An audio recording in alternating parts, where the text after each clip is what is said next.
네, 시청자 여러분 안녕하십니까? 김현석입니다. 최근 디지털 자산 시장에 굉장히 많은 일들이 일어나고 있는 격변의 시간을 보내고 있습니다. 국내 코인마켓 거래소 지닥에서도 약 200억 원 가량의 코인이 또 해킹범에 의해서 탈취되기도 했고요. 그로 인해 디지털 자산 거래소 공동협의체가 마련한 상장 폐지 관련 규칙도 또다시 도마 위에 올랐습니다.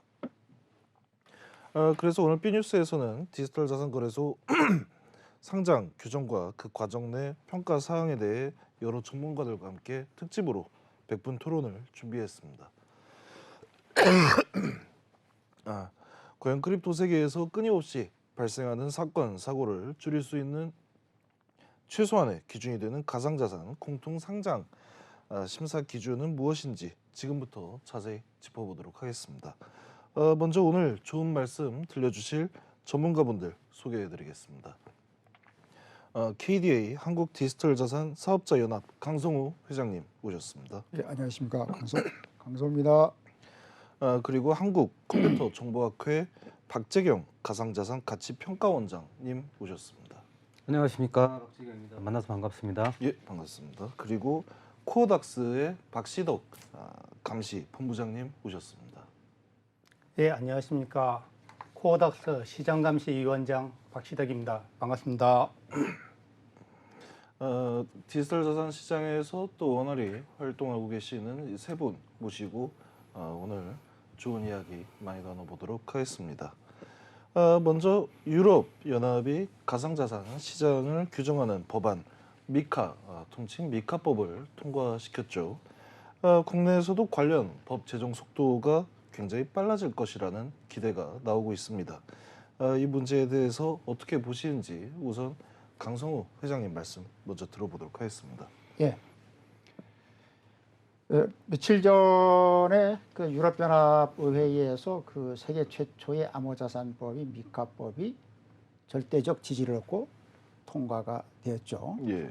그리고 이 미카법인 경우는 몇 가지 특성이 있는데 자그마치 영문 자료로 보더라도 한 340페이지라는 방대한 분량, 그리고 정교한 내용들을 규정하고 있어서 사실상 전 세계 최초의 그 가상자산법 교과서에 해당된다는 부분인데, 그러면은 이제 그 국제적인 측면을 먼저 보면은요, 유럽연합이나 미국, 중국 등 이 유럽연합의 그 암호자산법 그 통과를 계기로 예. 글로벌 주도권 경쟁이 치열해진다. 예. 예. 그리고 두 번째 부분인 경우는 이 미카법 통과를 계기로 해서 전 세계나 국제 기구들이 그 미카법을 활용하면서 주요 국가들에서 가상자산법 제정에 속도를 낼 것이다. 예. 전 세계적인 경향을 볼 수가 있고요. 우리나라 같은 경우도 지난 25일 날 국회 정무위원회에서 그 가상자산법 1단계 법안이 그 시세조정에 중점을 두고 있는 법안이 이제 그 법안 심사 소위를 통과해서 아마 5월중 국회에서 의결이 될 것 같습니다만은 예. 이 법을 계기로 그 우리나라 같은 경우에도 이 1단계 가상자산법 국회 통과가 5월달에 되고 나면은 정부가 시행령을 만드는 과정에서 예. 그리고 내년도 정기국회에서 최종적인 가상자산의 발행, 유통, 공시, 평가 등등 최종적인 한국형 가상자산 법안을 만드는데도 유럽연합의 미카법이 상당한 참고서, 교과서가 되면서 한국을 비롯해서 전 세계적으로 가상자산법 제도화에 속도를 낼 수 있을 것으로 평가를 합니다.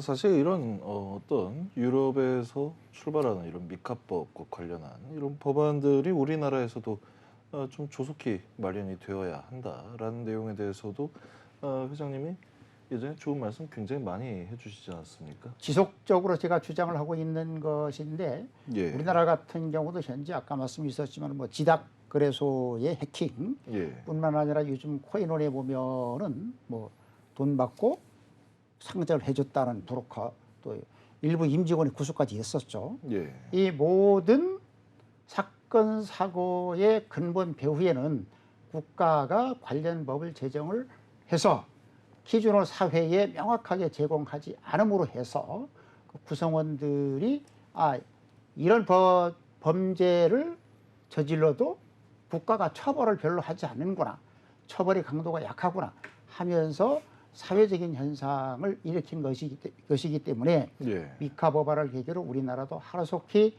이 관련 법을 제정을 해서 시장을 안정시키고 투자자들을 보호하는 데 속도를 내주시길 간곡하게 촉구를 합니다. 예, 일단은 이 KDA에서 강성호 회장님이 이와 관련된 여러 가지 또 좋은 어떤 제안 사항들을 또 제안을 많이 해주셨는데 조속히 이런 법안들이 마련이 되고 국내 디지털 자산 시장에 좀 안정이 찾아오는 계기가 되었으면 좋겠습니다. 다음으로 일단은 이 관련 법 제정 속도가 빨라질 것이다라는 기대에 대해서 박재경 평가원장님께서는 어떻게 또 생각을 하시는지 또 이야기 들어보겠습니다. 네, 우리 강성 회장님께서 말씀하신 부분들과 좀 다른 얘기를 좀 해보려고 하는데요. 예, 저는 이제 가상 자산을 먼저 어떤 측면에서 봐야 되느냐, 이 부분이 좀 필요하다고 생각합니다. 예, 이 법안이 만들어졌다는 얘기는 가장 큰 맥락은 투자자를 보호하겠다라고 하는 거거든요. 사실은 그게 제일 근본적인 핵심 요인이지 그렇죠. 않습니까? 법을 만드는 이유는 이제 이런 사행성 가상 자산들이 좀 자리 잡지 못하고 올바른 투자를 하고 투자자를 보호하겠다. 근데 이게 미치는 영향이 가장 큰 게 예, 그럼 투자 수단이네. 가상 자산을 이제 투자의 어떤 그 범주 안에 넣었다라고 생각한다는 거죠. 그게 저는 가장 굉장히 큰 핵심이라고 생각하는 겁니다. 예, 지금 그다음에 또 하나는 뭐냐면 왜 유럽에서 만들었을까? 미국도 있고 그죠? 다른 나라도 있을 건데 왜 유럽일까를 생각해 보면 지금 미국은 아시겠지만 그 XRP 리플과 같은 소송이 아직 마무리가 안 됐지 않습니까? 예, 그래서 이게 증권이다 아니다 이런 것들이 굉장히 복잡하기 때문에 미국도 뭔가를 딱 결정을 하고 싶지만 지금 그럴 수 있는 상황이 아니라는 거죠. 그렇죠. 근데 이제 유럽 같은 경우에는 많은 연합들이 있고 사실 제가 두바이 쪽이나 사우디 쪽하고 지금 작업들을 많이 하고 있는데 예, 그쪽에 아시겠지만 바이낸스도 본사도 좀 두바이에 있는 상태고 예, 두바이가 또 유럽과 가까워요. 그래서 그렇죠. 많은 분들이 유럽 쪽하고 일을 하고 있다는 거죠. 그래서 이 내가 갖고 있는 코인이라든가 이런 것들이 자산화돼야지만 이걸 활용할 수 있기 때문에 빨리 법안을 만들자고 해서 저는 유럽 쪽에 많은 투자가 이루어졌다고 봅니다. 예, 그런 측면에서 유럽이 빨리 발빠르게 움직이지 않았나라는 생각이고 유럽이 움직였다는 얘기는 이제 미국이나 다른 중국이나 이런 나라들도 가만히 있을 수 없을 거다라는 거죠. 예, 근데 하나 더 생각해 볼 거는 이런 가상자산이 원래는 탈중앙화를 위해서 만들어진 거잖아요. 예, 근데 이게 제도권 안으로 들어가는 게 있어서 과연 상충되는 걸 어떻게 우리가 해석할 거냐의 문제가 반드시 있어야 됩니다. 우리 회장님 말씀하신 것처럼 안전한 투자를 위해서는 법도 만들어지고 제도화에 되는 건 맞지만 가상자산이 갖고 있는 탈중앙성을 자꾸 상실시키게 되면 또 하나의 금이라고 하는 재화를 하나 만드는 게 아닐까? 또 그렇게 했을 때 과연 우리가 얘기하는 탈중앙화가 될까라는 측면에서 이 미카 법안을 저는 좀 더 검토를 해봐야 된다고 생각하는데 예, 아까 말씀하신 건 400 몇 페이지이기 때문에 제가 다는 못 읽었고 토큰을 많이 분류해놨잖아요. 어떤 토큰의 종류에 따라서. 그래서 우리가 알고 있는 많은 토큰들은 이제 유틸리티 토큰으로 이제 분류를 해놨고 증권형도 있는데 그런 부분에 있어서 현재 우리가 거래하고 있는 토큰들을 어떻게 잘 평가를 할 거며 또 분류할 것인지 그게 탈중앙화와 어떻게 연계할 것인지라는 문제고요. 그래서 스테이블 코인하고 비트코인 같은 경우하고 NFT는 지금 이 법안에 포함되어 있지 않아요. 예, 그런 측면에서도 우리가 좀 왜 이걸 포함시키지 않았느냐. 그렇다는 얘기는 비트코인은 익명성을 갖고 있기 때문에 누가 주체가 없지 않습니까? 그래서 예. 포함시킬 수 없었던 거고요. NFT는 명확하게 지금 뭐 거래라든가 또는 앞으로의 향방에 대해서 정할 방법이 지금 아직까지는 구체화되지 않아서 포함시키지 않았다. 그런 얘기는 이게 코인에서 또 다른 형태의 좀 재화로 가는 부분 어떤 중간 성상이 있지 않느냐. 하지만 가장 큰 거는 어쨌든 이런 그 가상 자산이 우리가 투자 수단으로 인정받고 투자자 보호를 위해서 법안이 만들어졌다는 거에 대해서 굉장히 저는 큰 의미가 있다 생각하고 국내에 있어서도 이런 부분에 있어서 빨리 이런 그 법안을 만들어가는 행동을 좀 해야 되지 않겠나 이런 좀 생각하고 있습니다. 굉장히 또 좀 애매하고 어려운 일인 것 같습니다. 분명히 이 투자자를 보호하기 위해서는 관련 법안들이 조속히 마련이 돼야겠습니다만은 또 본래 이 디지털 자산이 가지고 있는 탈중앙화, 탈중앙성이라는 이러한 장점을 또 침해하지 않는 선에서 최대한의 효과를 얻을 수 있는 그런 법안이 좀 나와야 되지 않을까라고 생각을 하고 있습니다. 다음으로는 코어닥스 박시덕 감시본부장님 의견 한번 들어보도록 하겠습니다. 예, 아쉬운 점이 참 많습니다. 사실은 이제 저희 쪽이 2018년부터 많은 활성화라든가 많은 뭐 토론 의견을 많이 냈던 상황이었는데 결국은 최종적으로 이제 유럽의 미카 법안이 먼저 나와가지고 어떤 가이드라인을 제시했다는 것이 조금 아쉬움이 많이 나는 상태입니다. 예. 이제 결국 미카 법안 같은 경우는 디지털 자산의 건전한 육성, 그다음에 기술을 이용한 금융 서비스의 혁신을 도모하기 위해 가지고 과다한 규제의 생태계 발전, 제외되지 않도록 이제 준비한 건데 이제 이 기준을 각국마다 이제 하나의 좌표로 삼을 거라 생각합니다. 아까 이제 강성호 회장님이 말씀하셨지만은 저희가 뭐 25일 날 이제 국회 정무위에서 디지털 자산법 소위를 통과했습니다. 근데 사실은 그건 반쪽짜리 법안이기 때문에 예. 좀 아쉬움을 갖습니다. 또 그 시간이 지나고 시행령 만들고 다시 또 하면 내년이나 내후년도 2차적으로 뭐 가상자산 상장, 그다음에 발행, 투자자 보호 측면 이런 걸 또 종합적으로 해서 나올 것인데 그 시간 동안 또 다른 거래소나 고인 투자자들이 상당한 또 고통을 받을 수 있는 부분이 있기 때문에 예. 그런 게 상당한 아쉬움을 가지고 있습니다. 이러한 점에서 이런 관련 법이 나와야 되는 건 분명하지만 예. 우리가 그 유럽연합이 자그마치 G7, G20의 핵심 국가들이거든요. 그렇죠. 미국, 중국과 일본을 제외하면은 현대 사회에서 세계 경제 질서를 주무른다. 예. 중심 국가들이란 말이죠. 그럼 유럽연합이 그 미카법을 제정을 자그마치 2019년 9월달에 발의를 했잖아요. 예. 뭐 한 3년 6개월 만에 통과가 됐더라고요. 그러면서 그 미카법 전문 제1항에 왜 유럽연합이 먼저 미카법을 제정하는 제정 이유를 밝힙니다. 예. 그건 뭐냐? 유럽연합의 그 디지털 전략, 디지털 금융 전략 중 하나로 암호자산법을 제정한다. 그래서 아까 우리 두 분이 말씀하신 것처럼 우선은 그 투자자 보호와 시장 안정성을 우선을 하면서 하지만 자기들이 연구를 해봤는데 블록체인 기반 암호자산이라는 것이 예. 아직 기술적으로 완성된 것은 아니지만 연구할수록 새로운 비즈니스 모델, 새로운 산업, 새로운 고용 창출이 이루어질 수 있는 혁신성을 갖고 있다. 예. 그럼 유럽연합이 디지털과 디지털 경제와 디지털 금융에서 빠르게 국가 전체적인 산업적 차원도 접근을 하고 또 국민들에게도 혁신적인 디지털 금융의 혜택을 줄 수 있도록 해야 된다 하는 차원의 이걸 접근을 하고 있습니다. 예.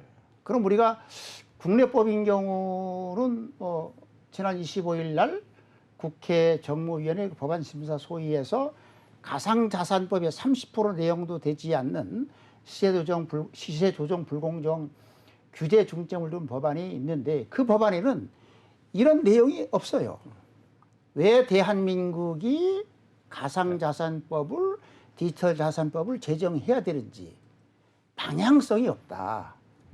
그래서 그 정부 당국이나 여야 정치권에서는 제가 자꾸 주장하고 있는 것처럼 대한민국이 G10에서 앞으로 성장하기 위해서는 디지털 금융의 빨리 강국으로 도약하기 위해서는 블록체인 기반 디지털 자산도 글로벌 허브를 구축할 수 있도록 예. 유럽연합의 미카법에서 규정하고 있는 왜 암호자산법을 제정했는지 취지에 부응할 수 있도록 빠르게 좀 대응을 했으면 좋겠다 하는 바람입니다. 이런 어떤 새로 발생하는 경제 패권에 그렇죠. 먼저 다가서겠다라는 점에서 선점하겠다는 거죠. 굉장히 발빠르게 그렇죠. 움직였다라고 또 볼 수가 있는. 그것도 2019년 9월 달에 법안을 발의하잖아요. 예. 그것도 340페이지에 방대한 분량, 정교한 분야 내용을 규정하고 있다. 제가 잠깐 첨언을 드리자면 예. 아까 말씀드린 이제 중동 지역 같은 경우에 현재 달러로 그 원유를 사고 있지 않습니까? 그렇죠. 그렇죠. 그래서 이제 달러 패권주의가 계속해서 지속되고 있는데 요번에 LNG 가스를 위안화로 산 최초의 경우가 나왔어요. 맞습니다. 이런 움직임이 뭐냐면 유럽 입장에서도 언제까지나 2인자를 할 수는 없다. 말씀하신 그 미국의 패권을 계속 이어갈 수는 없기 때문에 디지털이 답이다라고 하고 있고 거기에 대한 막대한 자금이 중동에서 흘러가고 있어요. 제가 판단했을 때. 예. 그래서 언제까지나 미국을 1등으로 할 거냐? 쫓아갈 수 없다. 네, 그래서 말씀하신 것처럼 경제 패권주의가 분명히 깔려 있다는 거군요. 목표성이. 근데 이제 말씀하신 것처럼 우리나라는 과연 어떤 측면일까? 없어요, 그게. 그래서 제가 판단할 때는 우리는 디지털 또는 여러 가지 측면에서 AI라든가 이런 것들이 많이 발전한 그런 그 IT 기술이 선진국이잖아요. 임에도 불구하고 네, 그런데 그걸 왜 활용하지 못할까? 못할까? 그런 측면에서 되게 안타깝게 생각하는 거죠. 네. 그리고 왜 우리가 이런 아젠다를 제기하느냐면은 우리나라가 G10까지 왔잖아요. 그럼 빨리 G5를 간다든지 성장을 해야 우리 사회에 양질의 일자리가 창출되고 그래서 우리 전체의 삶이 나아질 수 있다라고 그러는 거거든요. 예. 그럼 빠르게 아까 우리 사회자께서 지적하신 것처럼 세계 경제 흐름에 대응하지 못하면은 뒤처지기 때문에 우리도 빠르게 대응을 하자 이렇게 자꾸 강조를 하는 겁니다. 예. 이렇게 되면 글로벌은 제외하고 혹시 이 디지털 자산 기본법과 연관지어서 전체 이 디지털 자산 중에 99%가 사라질 수도 있다라는 견해에 대해서는 어떻게 생각하시는지 박시덕 감시본부장님부터 이야기 들어보도록 하겠습니다. 저번 한번 토론 때 이제 어느 토론 발제자께 이런 말씀하셨습니다. 예. 봄에는 꽃이 다시 피고 그 다음에 또 그 다음 해년에도 봄에는 꽃이 핀다. 그러니까 기존의 가상기반 시장에 99%의 코원이 있지만은 시장의 수요에 대한 기술적 문제로 폐지될 가능성이 있겠지만은 99%는 없어지지는 않을 거라 생각합니다.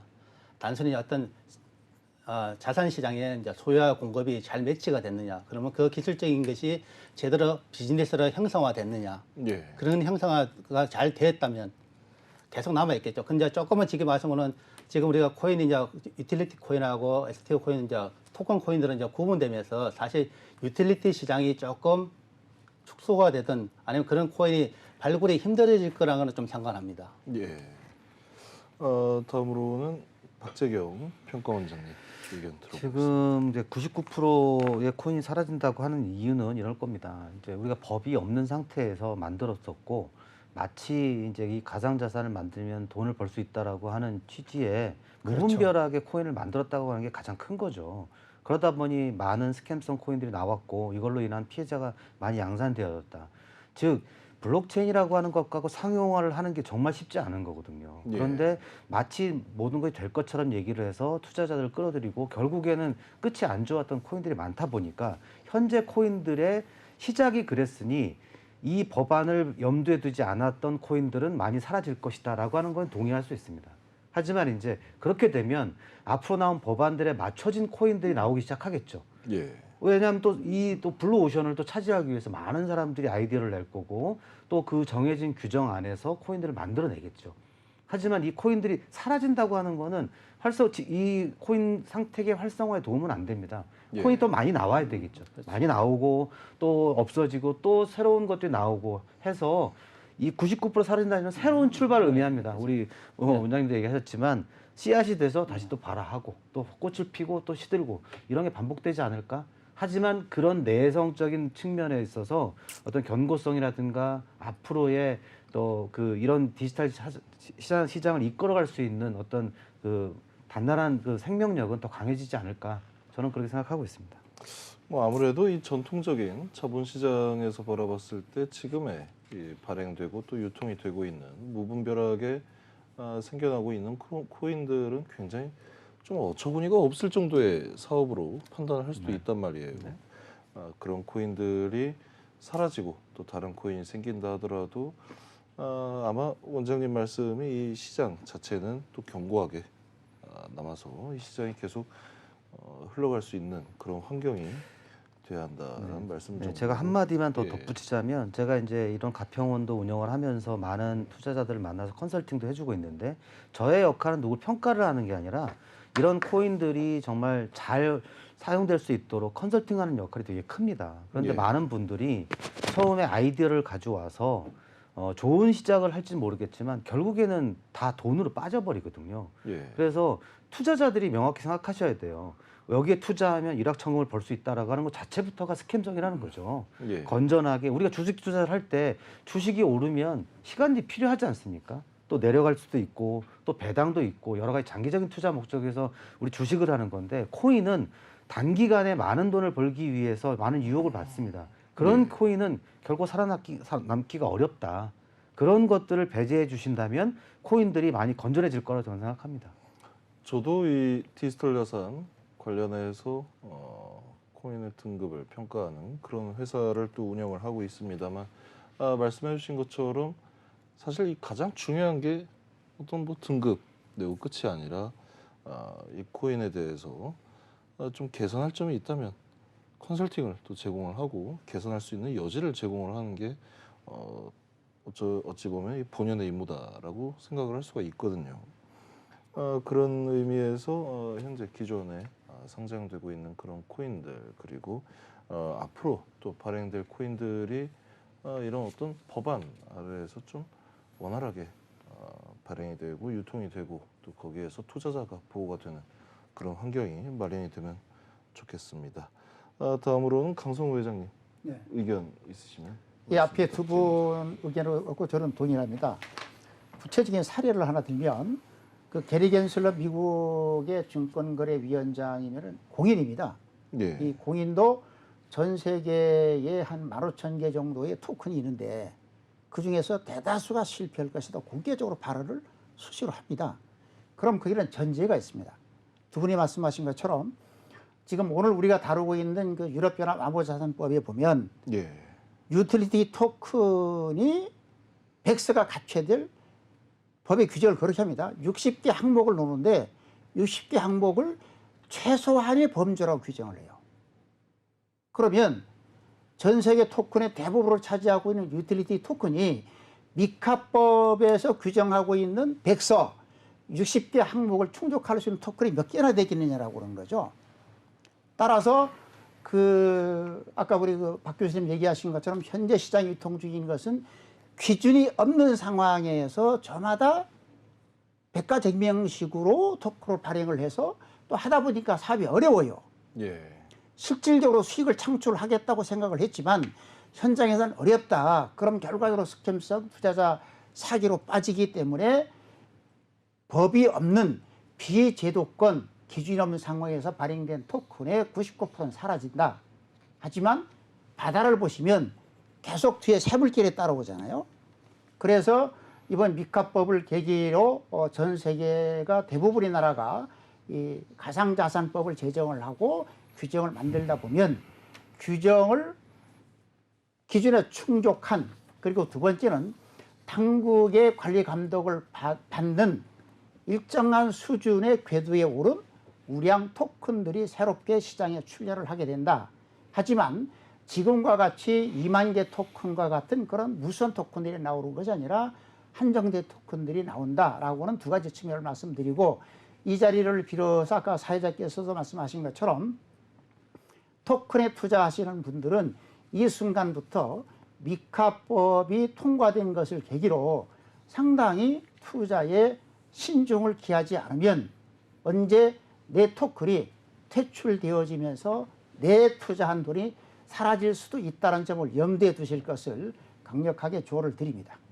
사실은 이 코인에 투자한다라는 것 자체가 최근 들어서는 특히 또 젊은 층뿐만 아니라 거의 모든 세대를 아울러서 단기간에 돈을 벌 수 있다라는 그런 어떤 인식이 그렇죠. 또 생겼고 그로 인해서 좀 잘못된 어떤 투자가 계속해서 생기고 있는 게 아닌가라는 그런 생각을 하고 있는데 앞으로 또 이 미카법이 더 영향력을 넓히게 되고 또 국내에서도 법안 제정이 가속화가 된다라고 하면 속된 말로 앞으로 이 코인 시장에 투자를 한다라는 것 자체가 좀 재미가 없어지는 상황이 분명히 오지 않겠습니까? 예, 세대 교체기에는 좀 그 코인 투자에 신중을 하고 예, 시장이 제대로 법제화가 되면서 안정성을 찾았을 때 그 새로운 기준에 의해서 탄생된 토큰 중에서 옥석을 가려서 투자할 필요가 있다. 그렇게 제가 조언을 드립니다. 예. 다음 질문으로 넘어가겠습니다. 최근 강남에서 발생한 굉장히 끔찍한 사건이 있었죠. 그 사건으로 인해서 한창 이슈가 되고 있었던 이른바 피 코인이 결국 상장 폐지가 됐습니다. 혹시 지금 이렇게 참여하시는 분들 피 코인 백서 다 혹시 확인해 보셨습니까? 네, 다 읽어봤습니다. 예. 일단 이 백서 같은 경우에는 전부 다 영어로 되어 있고요. 이 부분부터 한번 이야기를 해보도록 하면 좋을 것 같습니다.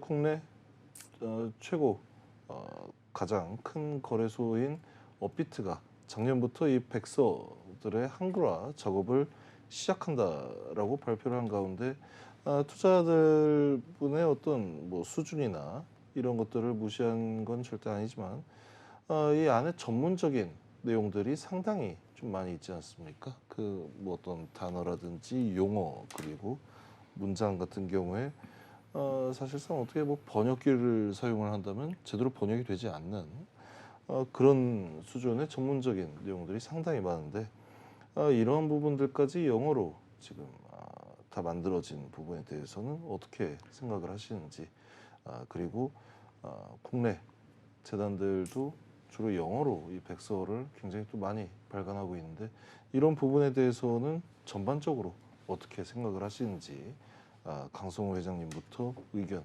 부탁드립니다. 예.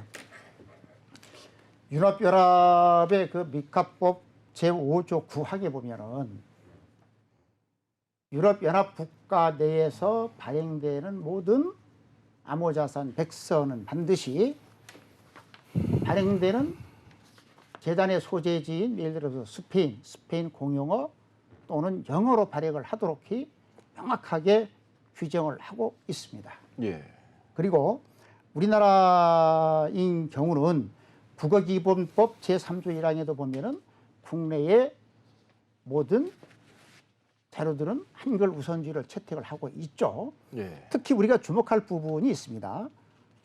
우리가 이 방송에서 100분 토론에서 다뤘었지만은 뭡니까? 위믹스 토큰 상장 폐지 효력 가처분 정지 신청을 위메이드가 냈었죠. 예, 근데 법원이 기각을 했잖아요. 예, 그러면 작년도 12월 8일 날 법원이 위믹스 토큰 상장 폐지 효력 정지 가처분 신청을 기각을 하면서 국내 거래소에 대한 개념을 규정을 합니다. 대한민국의 가상자산 거래소인 경우는 아직 관련 법이 없기 때문에 비록 사경제 주체이기도 하지만 아울러서 공공적 기능을 수행하고 있는 공공성을 갖고 있다. 비록 주식회사지만은 사기업인 동시에 공공의 기능을 수행하고 있다고 명확하게 법원에서 판결문을 통해서 판결을 했어요. 예, 그러면은 대한민국에 소재하고 있는 기업인 거래소로서는 당연히 한글화를 해야 되는 것이 첫 번째 의무가 있다는 것이고 예, 두 번째 부분인 경우는 이번에 피코인과 같이 국내 투자자가 대부분인데 왜 부디 영어로 해야 됩니까? 그리고 저도 뭐 영어가 좀 미숙한 사람이지만은 아까 사회자께서 말씀하신 것처럼 혹자는 번역기로 돌려서 하면 되지 않느냐 하지만 투자 결정을 할 때 영어는 사실은 번역기로 한 것은 개념이 상당히 혼란스러울 수가 있거든요. 맞습니다. 결정적인 단어 하나 가지고 내 돈이 날아갈 수 있단 말이죠. 예, 그러면은 거래소인 경우는 거래를 통해서 거래 수수료를 통해서 이익을 창출하면서 동시에 고객들을 최대한 보호해야 될 의무가 있다. 민법에 의한 그 선량한 관리자로서의 의무를 이행을 해야 되는 측면에서 이 거래소나 재단들이 특히 거래소가 토큰을 상장할 때에 한글 우선주의를 채택하지 않는 것은 거래소의 책임이 좀 크다. 거래소의 책임을 방기하는 것이다. 저는 그렇게 규정을 합니다. 사실은 이 국내 재단들이 영어로 백서를 쓰는 이유가 어떻게 보면 이게 뭐 속된 말로 김치 코인이라는 것을 피하기 위해 혹은 아닙니다. 가리기 위해라는 그런 의견이 있지 그건 않습니까? 아니고요. 예. 지금 우리나라는 아시는 것처럼 2017년도부터 토큰 ICO가 금지됐잖아요. 예. 그러면은 사실은 우리가 김치 토큰이라는 말은 틀린 말입니다. 왜? 대한민국에서 발행된 토큰은 아직 하나도 없습니다. 예. 그럼 전부 다 싱가포르이든 외국에서 발행이 돼 있잖아요. 그럼 외국에서 발행될 때에는 그 예를 들어서 뭐 싱가포르의 지난번에 테라루나 같은 경우도 테라폼랩스가 회사가 싱가포르에 있잖아요. 예. 그럼 싱가포르에 있는 테라폼랩스가 그 테라루나 토큰을 발행할 때 백서를 만들 때 영어로 만드는 거죠. 예. 그거를 재단 사람들이 좀 비용을 더 들이기 좀 싫은 건지 아니면 자꾸 어떤 포장을 하려고 하는 건지 모르지만 영어로 하는 측면이 있다. 즉 ICO 금지를 하면서 외국에 있는 회사가 발행하는 과정에서 한글을 자꾸 배제하는 측면이 있다. 그렇게 봐야 됩니다. 네. 혹시 제가- 부장님 의견은 어떠십니까? 제가 그 약간 뭐 반론을 좀 하자면 뭐 토론이니까요. 예. 그 저는 백서 작업을 많이 도와줬어요. 예. 실제로 뭐 국내에 상장한 코인은 아니고요. 이제 해외 상장한 코인을 도와줬기 때문에 이제 영어로 작업을 많이 했는데 일단은 저희한테 많이 들어오는 국내 코인 같은 경우에는 영어를 되게 선호합니다. 왜 선호하냐면 ICO나 외국에서 발행안을 떠나서 예. 국내 투자자들이 영어로 써진 백서에 대해서 훨씬 더 많은 값어치를 주려고 하는 습성이 있어요. 예. 분명합니다. 그거는 분명히 있기 때문에 어느 사대주의네요. 네, 언어 사대주의입니다. 저 되게 굉장히 못마땅한데 그래서 이제 그런 부분이 없잖아 있어서 그래서 나온 말이 김치코인이라는 말도 나왔던 거고 그거 얼마나 자기를 비하하는 말입니까? 김치코인이라는 그렇죠. 말 자체가. 예. 그래서 그런 부분에 있어서 저는 좀 솔직히 분개를 하는데 그래서 이제 왜 영어냐? 그러면 그 일반 투자자들 중에는 이 내용 자체를 잘 모르는 사람들이 되게 많아요. 그러면 언어 사대주의에서 영어로 썼을 정도면 내용이 좋겠다라고 하는 거거든요. 그래서 투자 유치하는데 이제 많이 가보게 되면 그 내용보다는 어떻게 해서 이 코인을 올릴 것인가에 굉장히 관심이 많다는 거예요. 어떻게 보면 이 코인이 왜 만들어졌는지 이 코인 생태를 어떻게 끌고 가는 건지가 되게 중요한데 이렇게 해서 이렇게 올릴 겁니다라고 하는 게 있고 우리가 좀 이따 논의하겠지만 피코인 같은 경우도 결국 그런 거거든요. 예. 그래서 구색을 갖추려다 보니까 이제 그런 부분이 없지 않아 있었다. 그래서 저한테도 많이 문의가 들어오는데 어찌 되었건 이제 법이 바뀌어서 그 나라에서 만든 언어와 그다음에 이제 영어는 공통 언어니까 영어로 사용을 해야 된다고 하는 거고 그럼 왜 과연 업비트가 영문 버전을 한글로 제공했을까라고 하는 거잖아요. 예. 그렇다는 얘기는 여러 측면에서 내가 운영하고 있는 어떤 거래소의 코인을 많은 사람 투자자들이 좀 알았으면 좋겠다는 측면에 대한 서비스도 있을 것이고 또 어떻게 보면 의무감일 수도 있는 거죠. 그래서 저는 한글 버전도 봤어요. 한글 버전 이게 번역된 것도 봤는데 이게 나름 이제 좀 신경을 썼어요. 신경을 예. 안 쓴 건 아니더라고요. 그래서 만약에 좋은 의도의 서비스를 하기 위해서 번역을 했다면 좋은 거고 향후에는 거래소가 투자자들이 알 수 있는 형태의 아까 말씀한 전문적인 것 같은 경우도 예를 들어서 요약서, 우리 쟁글 같은 네. 경우도 요약서 같은 게 있잖아요.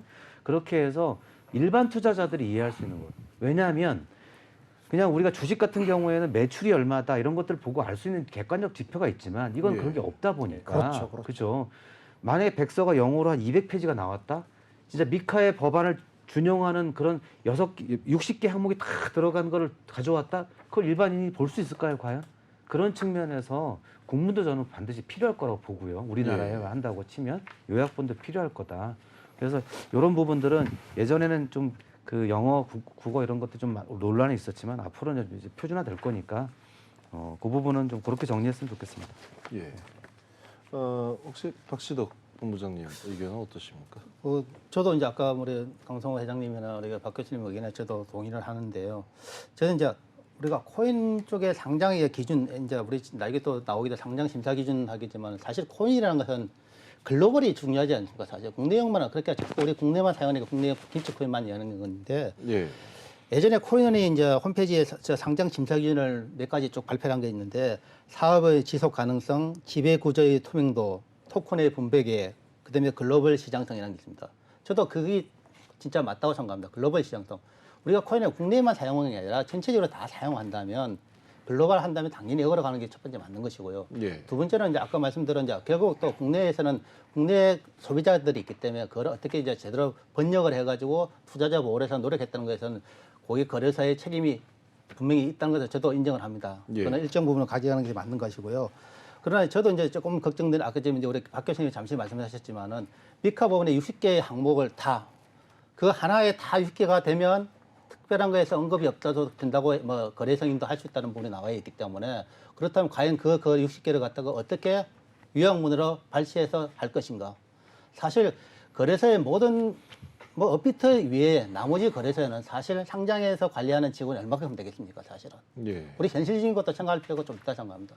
그렇기 때문에 실제로 고객들이 얼마나 공부를 해야 되는 것도 저는 상당히 중요하다 생각합니다. 예. 지난 우리 3년간 팬데믹 상황에서는 묻지마 주식 투자자도 많았고 지금도 많이 하고 있지 않습니까? 특히 코인 쪽은 더 그렇습니다, 사실은. 맞습니다. 뭐 유튜브나 하다못해 제 문자 오는 거 보면 하루에 서너 개씩은 뭐 10만 원 하면 나중에 100만 원, 일주일에 100만 원 해줄게요. 그런 문자가 수없이 날라옵니다. 예. 그러면 우리 일반 고객들은 그것들은 관심 없이 돈을 100만 원 벌 수 있다는 거에 꽂혀 있지 내가 공부를 얼마큼 해가지고 어떻게 해야 되는 건 관심이 없는 상황입니다. 그렇기 때문에 저는 볼 때는 코인 시장에서 자기 노력을 하지 않고 처음부터 그렇게 하려면 아예 접근하지 않는 것이 좋지 않을까 생각합니다. 사실은 그게 제일 맞는 이야기지 않을까 싶습니다. 이 투자를 하는 데 있어서 어떤 뭐 충분한 리서치나 공부 없이 묻지마 투자를 하는 것보다는 차라리 투자를 하지 않는 게 더 맞는 게 아닌가라는 생각을 또 하게 되는데요. 혹시 다른 의견 네. 있으시면? 제가 꼭 한마디 말씀을 좀 드리고 싶은데요. 그 예. 미카법에 보면 그럼 유틸리티 토큰 같은 경우도 최소 60개 항목은 규정을 해라 나와 예. 있잖아요. 그럼 저도 참 그게 법안인지 공무원들의 그 행정 업무 지침서인지 모를 정도로 아주 상세하게 나와 있어요. 그래서 아까 두 분이 걱정했던 부분을 이 법안을 만든 분들도 알고 있더라고요. 예. 그래서 반드시 요약서를 만들어라. 전체 백서 플러스 앞에다가 무슨 내용을 포함하는 요약서를 포함을 해라 라고 규정을 하고 있고 그 다음에는 뭐까지 규정을 하느냐. 그럼 백서에 의해서 요약서가 나오고 두 번째는 그 마케팅 자료가 나오잖아요. 예. 마케팅 자료는 어떻게 만들어라. 그것까지도 전부 다 규정을 하고 있어요. 그렇게 하기 때문에 미카법을 우리나라도 빠르게 도입을 한다면 아까 우리가 고민하고 있던 부분이 빠르게 해소가 될 것이다. 왜? 백서는 무슨 60개 항목을 규정을 해라. 그리고 그것은 어떻게 뭐 해당 관청에 제출하고 어떤 점검을 받아라. 요약서를 포함해라. 그리고 거기다 광고물은 어떻게 만들어라. 그것은 법적으로 어떤 의미를 갖는다.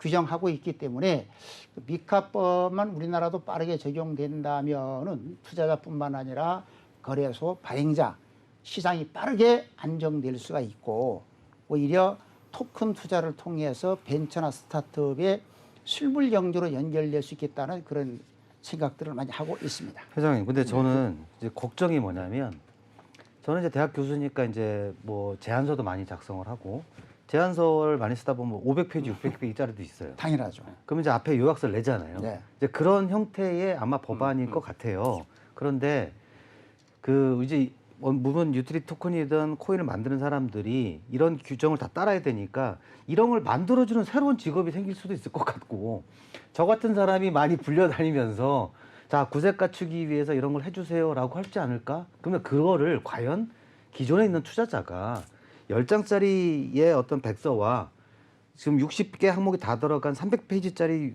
백서를 구별할 수 있을까?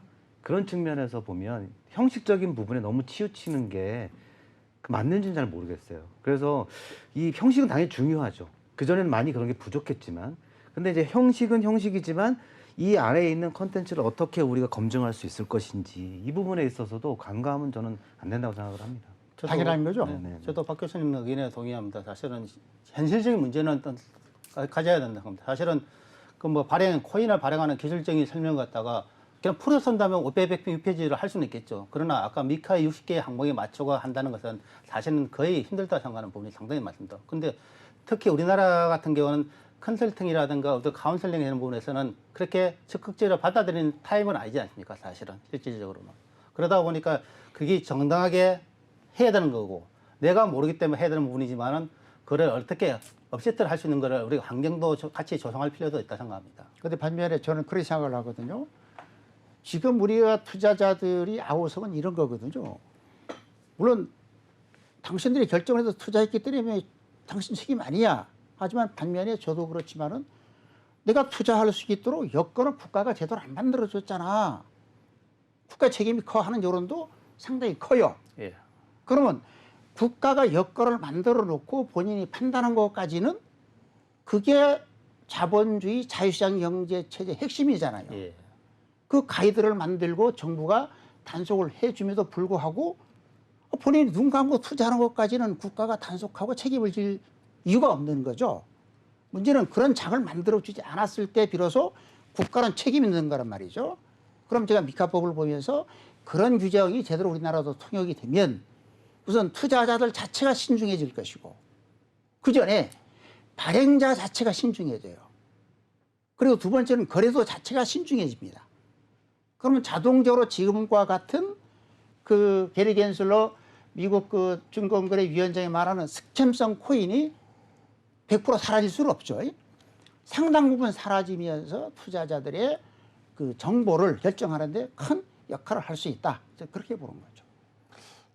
좀 뭐 종합해 보자면 마땅히 이 투자자들이 백서를 보고 판단하는 데 있어서 필요한 내용들 그리고 반드시 들어가야 되는 어떤 항목들에 대해서는 분명히 좀 어느 정도 가이드라인이 있어야겠죠. 그렇습니다. 예. 다만 재단이 사실은 그 어떤 재단 본연의 어떤 능력껏 백서를 또 작성을 함으로써 투자자들이 확인할 수 있는 어떤 백서 외적인 요소들도 상당히 많단 말이에요. 그런 부분들도 너무 이 어떤 템플릿을 강요 혹은 지정을 해서 그 부분들을 투자자들이 확인을 하지 못한다면 그 부분도 어떻게 보면 좀 손해이지 않을까. 그리고 그 템플릿 이상으로 또 담을 수 있는 내용들이 있다면 이건 재단이 알아서 선택을 하게 자율권을 좀 보장을 하는 게 맞지 않을까라고 내용을 좀 정리를 할 수 있을 것 같습니다.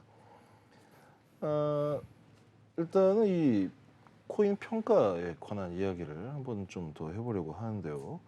얼마 전에 이슈가 있었던 피코인 특정 거래소에 단독 상장되어 있었던 코인이었습니다. 이 거래소는 지난 3월에 피코인에 대해서 투자 유의 종목으로 지정을 한 바 있고요. 그리고 그 이후에 특정 평가 업체에서 발행한 레포트를 보고 유의 종목 지정을 해제했습니다.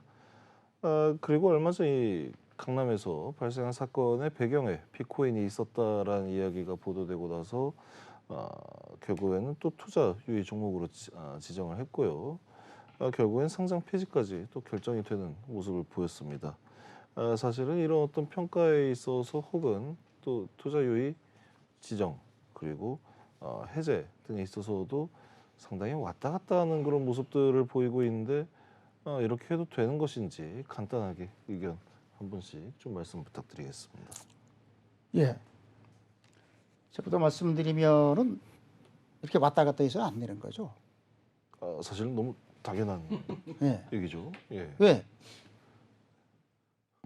어떻게 대한민국의 5대 4대죠?